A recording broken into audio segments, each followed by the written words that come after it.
Greetings, eco-nerdlings. In this podcast, we're going to be discussing the laws that govern pesticides and their usage. So the EPA and the USDA are responsible for the overseeing and the laws regarding pesticides and their uses. So first of all, research has to occur, and pesticide companies must use 3 methods to determine pesticides' health threats to society. So first of all, they have to do case reports. These are made by physicians about people suffering from adverse health effects. They also have to conduct laboratory investigations.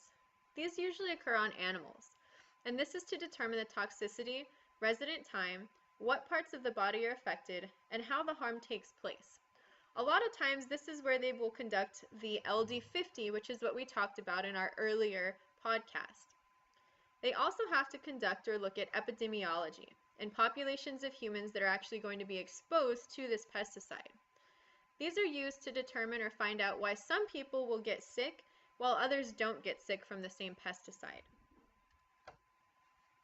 The EPA sets a tolerance level specifying the amount of toxic pesticide residue that can legally remain on the crop when the consumer actually eats the product.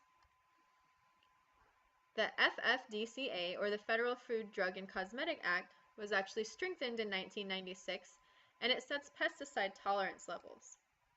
So it sets label requirements. So all labels now that contain pesticides have to include the brand name, the ingredient statement, the percentage or amount of active ingredients by weight, the net contents of the container, the name and address of the manufacturer or who makes it, registration and establishment numbers, the signal words and symbols, precautionary statements, meaning what can happen if you use it, a statement of practical treatment, environmental hazard statement, the classification statement, the directions on how to use it properly, a re-entry statement, harvesting and or grazing restrictions, as well as how to store it and how to dispose of it.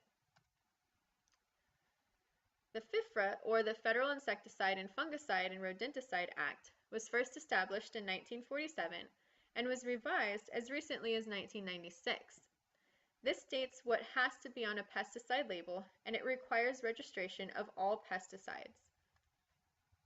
The Food Quality Protection Act, or FQPA, was established again in 1996, and it amends both the FIFRA as well as the FFDCA. So Rachel Carson was a huge proponent of talking about pesticides and all of their damages that they were doing on the environment. She published her famous work called The Silent Spring in 1962. So the following is a passage that she wrote.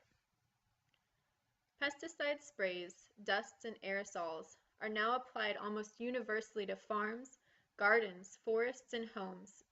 Non-selective chemicals that have the power to kill every insect, the good and the bad, to still the song of birds and the leaping of fish in the streams, to coat the leaves with a deadly film, and to linger on soil.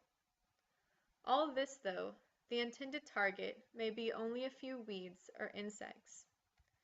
Can anyone believe it is possible to lay down such a barrage of poisons on the surface of the earth without making it unfit for life? They should not be called insecticides, but biocides.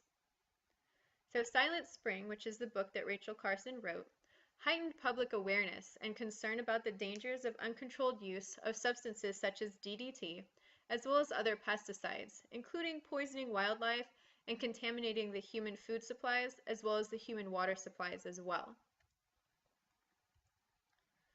So integrated pest management is the limited use of pesticides along with other practices. So what are some other ways to control pests? Well, there are cultivation, biological, and ecological alternatives to conventional chemical pesticides. You could fool the pests through cultivation practices. You could provide homes for the pest's natural enemies. You could implant genetic resistance. You could bring in natural enemies. You could use pheromones to actually lure pests into traps.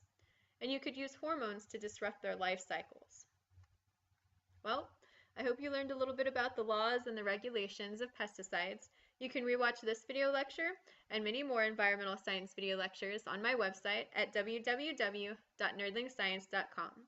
Well, this is the Queen Nerdling signing off for now. Stay nerdy till next time.